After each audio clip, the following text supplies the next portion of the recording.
Assalamualaikum warahmatullahi wabarakatuh. Bismillah, alhamdulillah, wassalatu wassalamu ala rasulillah, la hawla wa la quwata illa billah, amma ba'd. Puji syukur kepada Allah subhanahu wa ta'ala atas semua limpahan karunia nikmatnya.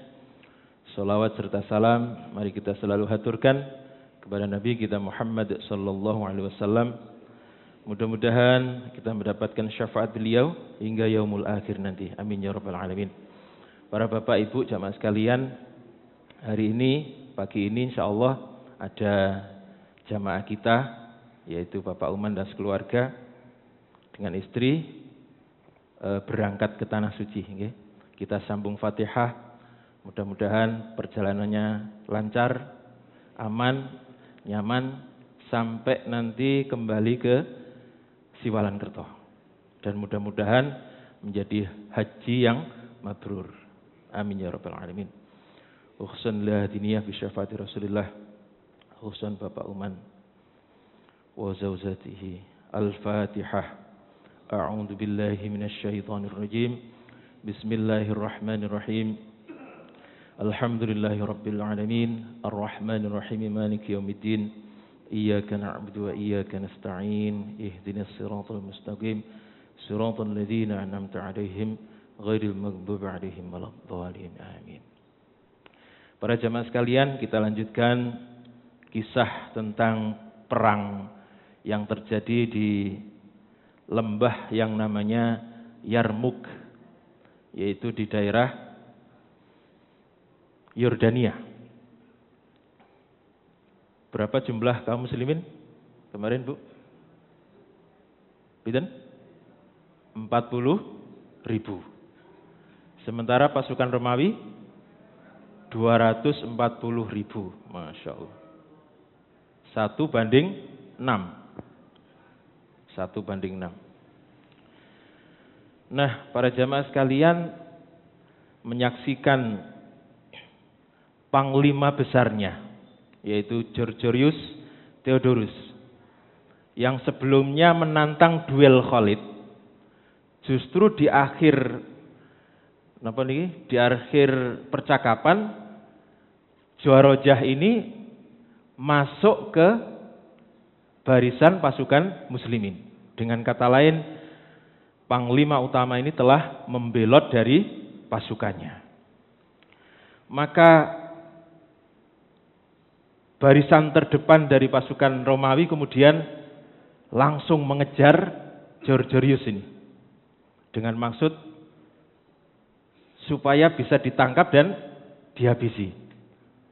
Sebab ini bisa berdampak buruk bagi pasukan Romawi. Karena dia punya anak buah, seorang panglima, Bang. Barangkali anak buahnya begitu melihat panglimanya masuk Islam atau masuk ke barisan muslimin, justru diikuti oleh anak buahnya. Ini yang dikhawatirkan oleh pasukan Romawi. Sehingga mereka berusaha untuk mengejar Dwarojah ini, atau Georgius Theodorus. Tetapi kemudian mereka ditahan oleh pasukan Ikrimah bin Abi Jahal dan pamannya, yaitu Haris bin Hisham. Lalu apa yang terjadi?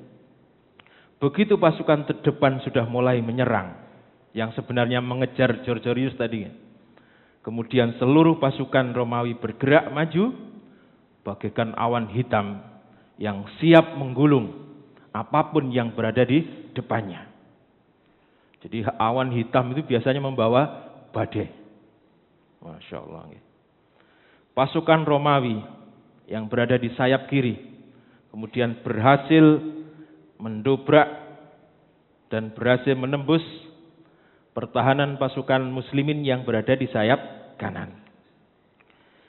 Melihat pasukan Romawi sudah berada di sela-sela pasukan muslimin, sudah jadi satu, Khalid bin Walid yang didampingi oleh Dwarojah yang baru saja masuk Islam, kemudian segera menaiki kudanya dan langsung terjun ke medan perang. Sementara pasukan Romawi yang memang jumlahnya besar, Ini terus mendesak pasukan muslimin, bahkan mereka sudah mulai sampai ke perkemahan. Okay. Jadi kalau pasukan sedang tidak perang, itu kan berada di perkemahan, di belakang, atau tempat mereka menyimpan barang-barang yang dibawa. Dan ini pasukan Romawi, ini berhasil mendesak pasukan muslimin sehingga mereka lari mundur sampai ke tempat kemah mereka. Masya Allah, ini benar-benar situasinya sangat kacau. Dan serangan itu benar-benar membuat pasukan muslimin kocar-kacir, Pak. Nah, para jamaah sekalian, wanita-wanita yang berada di belakang ini, ketika melihat pasukan yang lari ke belakang, kemudian mereka menyambut dengan pukulan. Ada yang cari kayu, ada yang cari batu, kemudian mereka lemparkan kepada pasukan yang melarikan diri menuju ke perkemahannya. Masya Allah ini. Jadi bisa kita bayangkan, Pak, andaikan kita termasuk pasukan muslimin yang waktu itu ikut perang di perang Yarmuk, kira-kira apa yang kita lakukan? Kita ini termasuk yang bertahan atau yang termasuk melarikan diri? Kalau yang kita rasakan, mungkin ya kita ini termasuk yang melarikan diri, Pak. Masya Allah. Itulah yang terjadi di perang Yarmuk. Nah, sementara pasukan yang masih tegar, mereka masih sabar dengan apapun keadaan yang mereka alami. Ini terus berjuang di bawah bendera-bendera mereka. Bendera perang itu disebut apa, Pak? Panji, ya? Panji. Jadi panji itu ini sangat berguna sekali. Kalau panji-panji itu, pembawa panji itu sampai gugur dan panjinya jatuh, maka semangat daripada para pasukan pasti langsung down, langsung turun, dan mereka akan melarikan diri. Itu fungsinya panji atau bendera pada waktu perang di zaman dahulu. Jadi orang-orang yang masih bersabar, baik dia kena sabetan pedang atau sudah tertembus panah, ini kemudian memanggil teman-temannya yang melarikan diri untuk segera bergabung di medan perang lagi. Akhirnya apa? Jadi di belakang ada wanita yang siap dengan lemparan batu. Dilempari wanita, mosok sekali dibales, Bu. Kan malu, ya? Begitu malu akhirnya kembali lagi. Masya Allah. Kembali lagi ke medan perang. Akhirnya timbul semangat lagi untuk berperang. Ya, lebih baik mati daripada malu dilempari oleh para wanita. Nah, para jamaah sekalian, sementara di bagian lain, melihat situasi perang yang semakin genting ini, Ikrimah itu putranya siapa? Abu Jahal, yang sekian lama memusuhi Nabi. Kemudian di waktu Fathu Mekah juga masih memusuhi Nabi.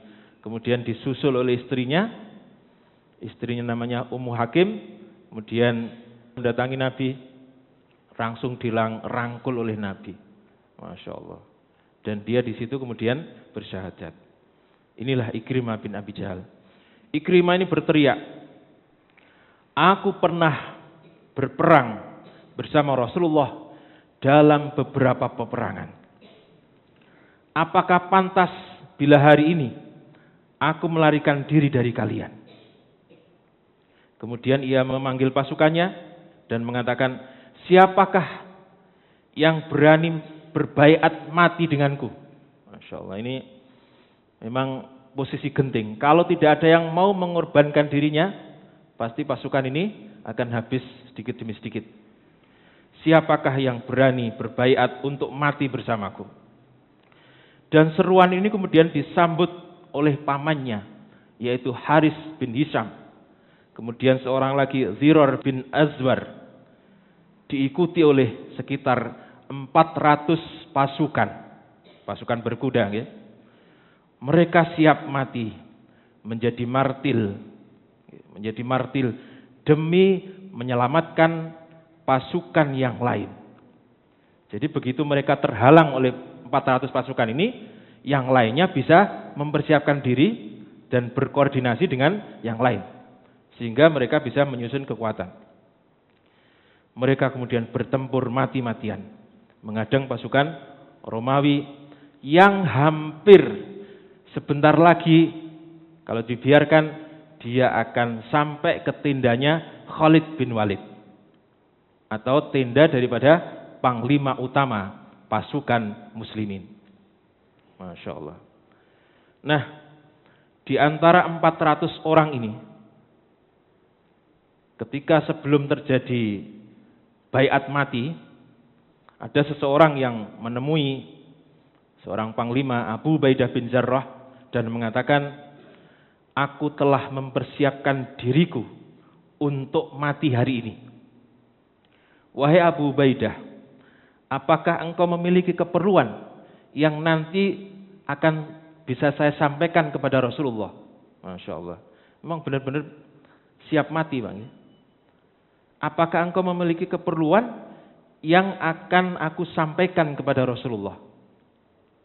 Kemudian Abu Ubaidah bin Jarrah menjawab, iya, sampaikan salamku kepada beliau dan katakan, wahai Rasulullah, sesungguhnya kami telah menemui bukti kebenaran janji Tuhan kami.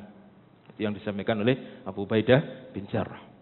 Kemudian orang ini segera maju menyerbu ke pasukan Romawi hingga dia gugur syahid di medan perang. Masya Allah. Allahu yarham. Nah, kegigihan dan kesabaran daripada pasukan muslimin yang berjuang mati-matian itu membuat pasukan Romawi ini hanya bisa berputar-putar, tidak sampai ke tenda, ya. Dan ada rasa ngeri di hati mereka. Sebab ketika mereka berhasil menumbangkan satu pasukan muslimin, maka bisa dipastikan bahwa pasukan muslimin yang tumbang itu sebelumnya sudah menumbangkan 2, 3 atau bahkan 4 pasukan Romawi. Sehingga walaupun jumlahnya banyak, begitu mau maju, terus mikir pasti dia akan menumbangkan atau berhasil membunuh di antara kami 1, 2 atau bahkan 4 dulu, baru dia mati. Maka ini menimbulkan rasa ngeri tersendiri. Dan tidak ada yang mereka lihat dalam perang Yarmuk ini kecuali kepala-kepala yang tiba-tiba melayang, gelundung, kemudian tangan-tangan yang putus, bahkan jari kecil-kecil ini putus, berserakan di mana-mana. Masya Allah. Jadi sekali lagi, kalau ini bukan orang yang memiliki tekad yang kuat, maka melihat yang demikian sudah lari, Pak. Nah, para jamaah sekalian, di perang Yarmuk ini pula pasukan muslimin memberikan contoh kepada kita bagaimana mereka lebih mengutamakan orang lain daripada dirinya sendiri. 400 pasukan yang dibawa oleh Ikrimah bin Abi Jahal ini benar-benar menjadi martil, benar-benar menjadi tameng hidup bagi yang lainnya. Mereka menahan serangan yang diarahkan kepada pasukan muslimin, mereka menjadi tameng hidup, ya. Maka dalam hitungan menit 400 pasukan ini kemudian gugur dan tumbang satu demi satu dengan tubuh penuh luka, atau bahkan tubuhnya ada yang kena panah, beberapa anak panah, dan seterusnya. Sehingga sebagian langsung syahid dan sebagian hanya tergeletak, cuma masih bisa ngomong sedikit-sedikit. Dan di saat itulah mereka kemudian yang sudah tumbang tapi belum wafat ini kemudian meminta air, Pak. Minta air, posisi yang sangat luar biasa. Nazak di panas terik matahari, maka yang dibutuhkan mereka adalah air. minta air. Begitu air sudah didekatkan di kepalanya, terus di sampingnya juga minta air, maka orang ini kemudian mengatakan, berikan air tersebut kepada dia. Begitu air dipindah, orang ini juga demikian. Begitu air sudah sampai di dekat kepalanya, kemudian mendengar rintihan daripada temannya yang tergeletak di sampingnya, pun juga mengatakan, berikan air itu kepada dia. Masya Allah. Dan ini terus demikian, muter begitu. Saking apanya tadi? Mendahulukan orang lain, mengutamakan orang lain. Sehingga semua yang tergeletak itu, karena memang lukanya sangat parah, kemudian semuanya wafat, gugur dan syahid, tanpa ada yang minum air yang sudah dibawakan itu. Masya Allah. Inilah contoh yang sangat luar biasa.